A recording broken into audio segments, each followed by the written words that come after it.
Hi, my name is Wayne Morrison, and I was born in 1955. I lived primarily in Rhode Island, in the United States of America. Growing up, I was what was called a military dependent, which meant we traveled around a lot, as my parents were in the military. I was not raised in any religion whatsoever. My family, which included my 5 sisters and brothers, was not anti-religious, but we simply were not a family that practiced any faith. As I was getting older, around 12, 13 or 14 years old, I began to have a lot of questions about why I was existing on Earth. I couldn't shake this feeling. It seemed to bother me a lot. I went to school in Rhode Island, and one night when I was 7 years old, I was invited to a party. This was in 1972. At that party, there were some people older than me. Not that much older, probably only 21 or so, but they were Navy people. I came from a Navy town, Newport, Rhode Island. That night I had taken some medication and I had drunk some liquor. I really wasn't used to doing that kind of a thing. I was just sort of a naive kid. At some point during this party, I was there, and what happened next, I've never been clear on. I've never had any clear indication if I passed out or if I died or not, and I really don't care, to be honest. I just know what happened. One moment I was at this party, and the next moment I was in this black void, and I was moving forward at a very rapid speed. I couldn't calculate how fast, but it seemed like it was at the speed of light. As I traveled down this, I guess I would call it a tunnel. There was a large opening, and at the very end, I could see a light. I heard this rumbling sound, one I've never heard before or since. It should have been terrifying, but it wasn't. It was very soothing, actually. It was a low rumbling. I was in an earthquake in the Philippines once when I was in the military, and I equated it to that, but it was much more than that. As I was moving forward, I kept having this thought in my mind. I'm about to learn the secret meaning of life. As I got near the light, I came out the end of the tunnel. I never thought of it as a tunnel back then, but since then I've thought of it that way. When I came out, I could see beautiful valleys and flowers and trees and rivers and streams. I was traveling above them, and as I looked down at these flowers, some of them were very, very big. How big, I don't know, but I mean really big. Not like we would see flowers here. Maybe the size of a house. They were all making this wonderful music, or at least it seemed like it was coming from them. It was coming through the air and into me. And I had the understanding that these flowers, all this life, was there to support me, both physically and, I guess, what I would call spiritually now, although I didn't think of it that way then. As I moved forward, I was thinking to myself, I don't have a body, I'm free of a body, but I didn't feel like I was losing anything. I felt my presence. Actually, I felt a stronger presence than I had ever felt before. Up above on the right, there were 3 very tall beings of light. When I say beings, they were indistinct as to their features. They didn't have very clear faces, but I could clearly tell that they were beings. They were maybe, if I had to guess, 10, 15, 20 feet tall. I don't know. They were very tall, and they were very welcoming. They began to communicate with me in a way that I guess many people would call telepathy. But back then, when it happened to me, again, this is 1972, I had no reference. I had never read anything about an ND. I knew nothing. I just knew that these beings were communicating to me that I was about to meet a being of a high order. As they were letting me know this, I could see off in the distance a tiny point of light, but it was very brilliant. It became closer and closer until it enveloped all of us and me. It wrapped me in this feeling of warmth and acceptance and love. It was as if I had come home. That's what it felt like. Somewhere inside of me, I was saying, I'm home again. This being began to communicate to me, and it was clear that any questions I had in my mind, and again, this isn't through verbal language. There's no language there. It's simply that if I were to think something, I'd get an answer. I'll give you an example. One of the questions that formed in my mind was, are there other worlds with life on them in the universe?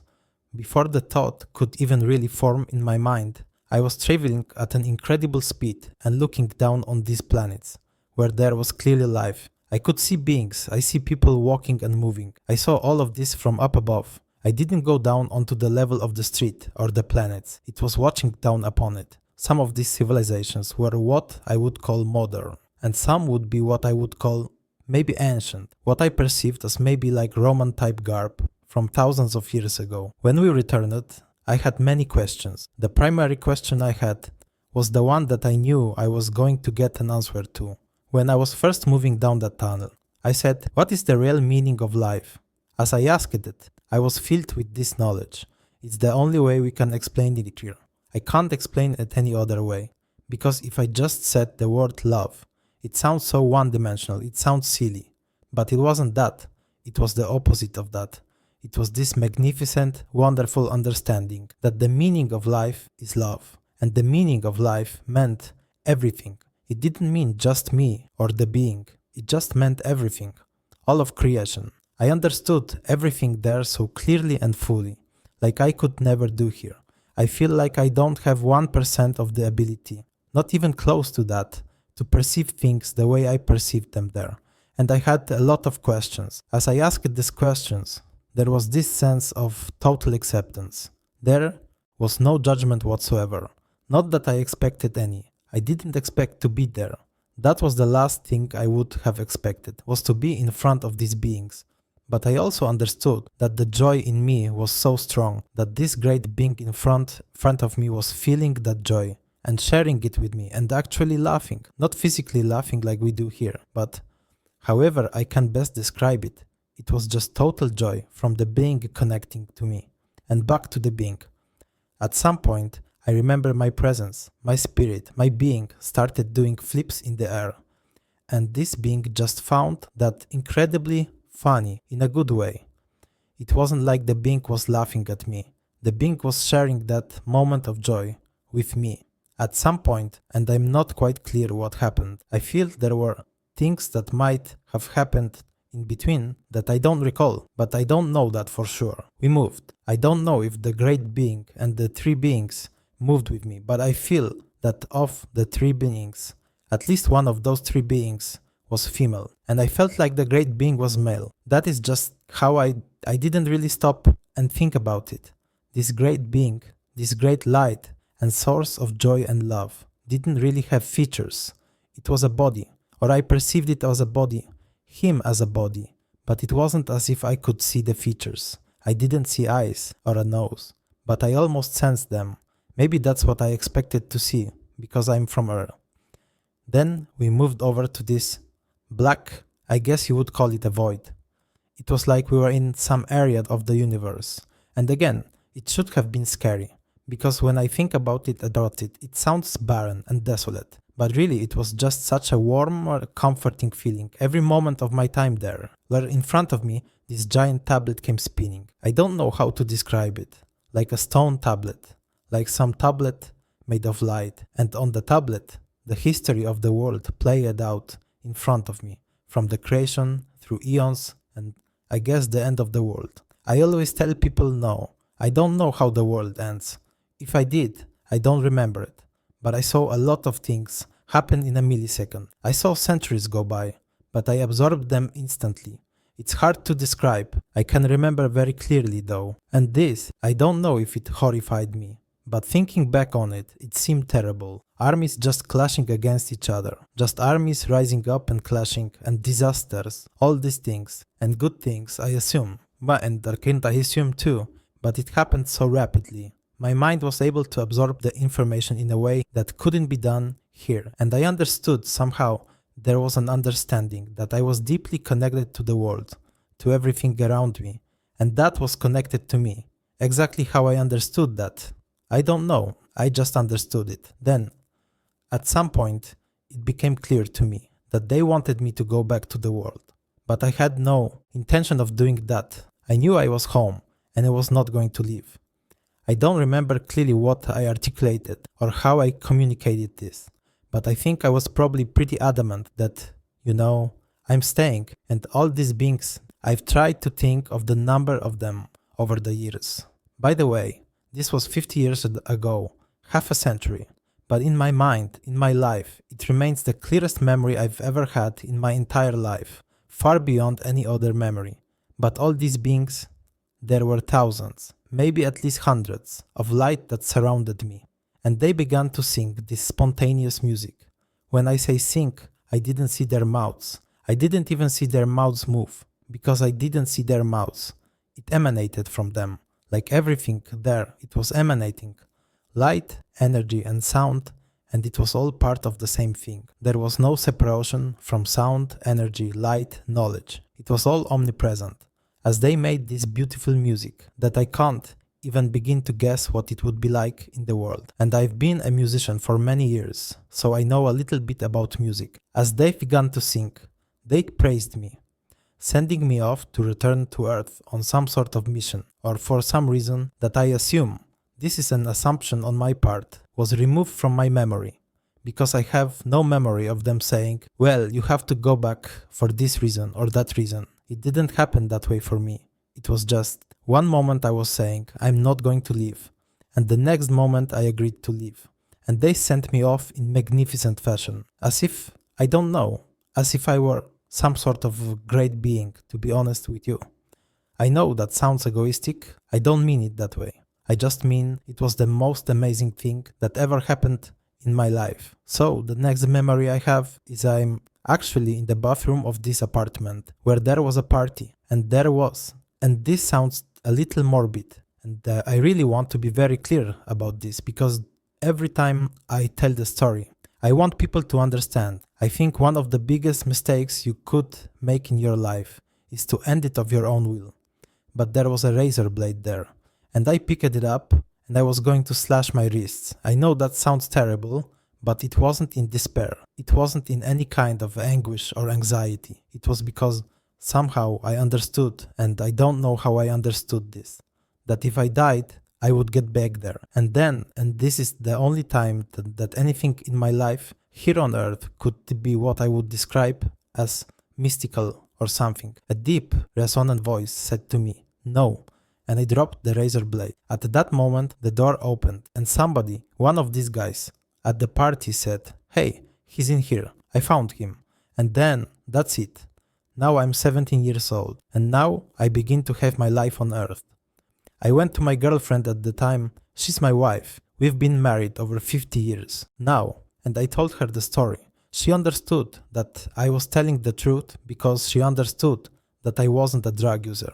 I wasn't this kind of person who would be hallucinating, and it wasn't closer to a hallucination. It remains the most vivid memory, the most clear memory I've ever had in my life.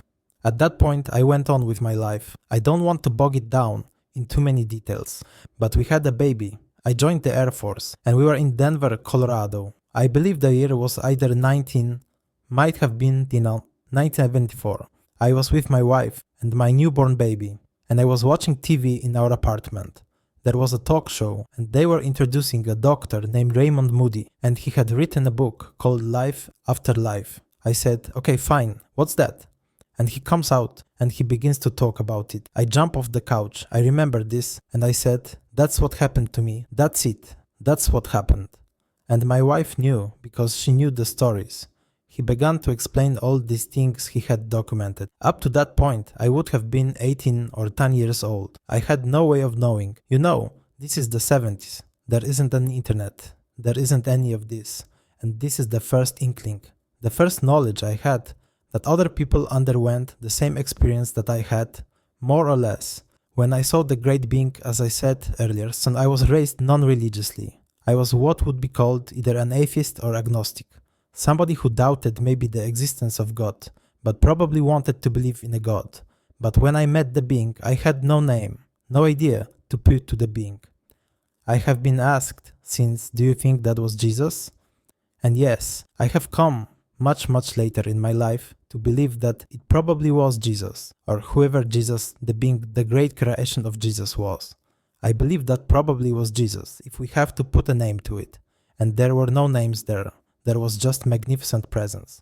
Whatever message they gave me, or if they gave me a gift, and they did give me a gift. That experience itself was, in fact, the greatest gift I could have ever asked for, because I have no fear of death. And I know that as a teenager, as a young person, I had a very dark fear of death. If we were to accept that we are here to support each other, to love each other, and to see the beauty in each other, and you can call that Christ if that works for you, or you could call it Buddha, or you could call it God, Nirvana, it doesn't really matter to me. But if we accept that, We are never going to die, which I know to be true. And that was a great gift to me. I think I have a lot of admiration for people who live lives of faith without the evidence I was given. I would have been skeptical if somebody told me their story, if it had not happened to me. But because it did happen to me, and because I understand that I cannot die and nobody can die, you can't die, we go on forever, I can now be freer. And I would like people to know they can be freer to be who and what they truly are, which is a reflection of God's love. We will live forever. We're part of God's creation. Now, I don't know exactly how we'll live. I'd be lying if I said I did. I don't know if I'll be reincarnated on Earth, if I'll go to some other place. I know that place though, to use a bad joke. I'm dying to get there one day, because it was like, if you can think of the best feeling, the most comfort, most acceptance and love you've ever had in your life, if you could magnify it by 1,000,000 times, it wouldn't be close to what I felt there. We are here for some purposes. If we don't know what they are, and I'll be clear, I do not know what my purpose is. I really don't. But if we don't know what they are, if we simply accept that we are part of God's creations and allow our consciousness and our spirit to go in that direction, then I believe, this is me speaking, this wasn't something that was communicated to me, but I believe that our consciousness level will rise. It may take billions of years, maybe more, I don't know, but all of this war, famine, all of this, living separate, being superior to people, being inferior to people, that will by and by disintegrate. It's going to go away, leaving only the truth of who and what we really are, which is part of God. I think I had an NDE for the same reason we're all going to have it. We're all going to have to deal with our eventual departure from Earth. We all are. And once we overcome the fear, and once we overcome the fear of each other, which is tied to death, in my opinion, we fear deprivation, we fear that somebody else will gain, and it'll be our loss, until we overcome that, until we accept there is no death, and we are part of a bigger plan, then we're going to keep playing this cycle out in the world. And it's unfortunate, but I do believe in the end, we will overcome it. Scientifically looking at the future, I think we can all accept that everything around us, ourselves, the earth, the sun, the moon, it'll all disintegrate in time. Scientifically, we know that will happen. And if we were truly just a body, if we were only temporary, then it would be a tragic thing. But we're not. So there's no tragedy. It's the opposite of a tragedy. It's fantastic news. And I'm like anybody else in the world. I had a life, I guess I would describe myself up to the age of 17. My ego was very subdued. And then, as I had this experience and went out in the world, I had a life, and I do believe my ego became more predominant in that life. As I got older, I began to realize my ego was becoming too strong and ruling my life too much. I began to think more about doing for others. And that's probably the most important thing I can do now. I've done for others my whole life. I spent my career as a police officer. I retired as the captain of detectives in Rhode Island. I did a lot of good things there, and I'm sure I made mistakes. I was young. I was probably stupid at one time, but overall I know I did good. But you can do more than just doing good deeds. You can actually be present for people. Is it enough to just be a good person? I think that's essential. But in order to raise our vibrational level, I think what we need to do is shed as much of the ego as we can and really accept each other. I know it's an old cliche, but to me, it's a profound truth. Do unto others as you would have done to yourself. I think what we are is, we are energy, we're light, as the very source of life itself. And for whatever reason, I have my own opinions about why we came to the world, but that's my opinion. For whatever reasons we did come to the world, I believe it was to show that we are separate from God and that we could live apart from God and really each other, because think about what we do to each other here in the world, the way we treat each other so poorly. I think the world was probably not a good idea. It was probably a bad idea. But this is my opinion again. I don't remember being told this. I think because God loved us so much and we loved God so much, we are willing to come here to do the hard work that we have to do to return all of us to where we belong. All I know is that energy cannot die. That's a scientific fact, and what I know from my experience is that not only will energy not die, but it will go on to a better form of energy. That's my understanding of it. I didn't want to believe in reincarnation, but I suspect it's probably a reality. I think that we probably do have choices, and we make those choices. I mean, I don't know why I came back here, and I'm sure that people who put ND channels together have met many people who would beg and plead to stay there, and yet they came back anyway. You have to ask yourself, why is that?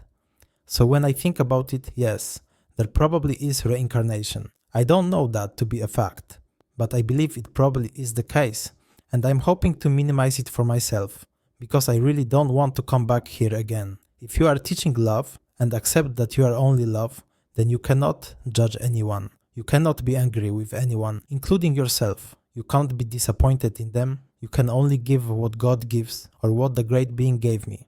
Unconditional love. I think that the people of the world will eventually overcome war and suffering. Unfortunately, we live in a condition that Einstein said can't exist. Time and space. Scientifically, it's been proven it can't exist. And yet, here we are. We appear to be in time and space. In this place that we perceive as the world. I think it is our job to overcome that. And not leave it to politicians. Not leave it to governments. Not leave it to the people with the money and the power. But to really rise up by being a good person, a great person, each and every day. That's the goal for me. Anyway, hang on. Help is coming. Because help is coming to everybody. Just in different ways, different times, maybe different lifetimes. I don't know. But if we can just hang on and do the things we know in our hearts are right, we'll be okay. We'll get there. I don't have faith in the world as a place to prepare for. Because like all things that are finite, the world, everything around us, all creation, it'll all eventually end. If we can stop thinking about us and them and start thinking of only us, all of us, and not drawing the dividing line, then we can have a great future. It's easy for me to say that I live in a country that's very prosperous, and I understand that it can sound limp, but I do understand, I truly do understand the torment of millions of people, both on a personal level and on a national level. My wife and I traveled a lot. We've been around the world a lot. I understand traveling isn't the same as living in a country like Vietnam or China or the Philippines, where we did live for a while. But I do understand the vast differences in the world. Until we understand that on a level that we're willing to give it all, then we're going to hold ourselves back. And that's what we see, in my opinion, playing out over and over with politicians and governments. They capitalize on the fear we have. That person is different from you. They don't believe in this. They don't believe in that. You have to stand out. So, I think the future is nothing but good. But I don't put my faith in the world. I forgive the world. I understand the world needs to be forgiven. I get that. But I also feel like that's not where I'm going to end up. It's not going to be the world. The world is only a minor stepping stone on the journey.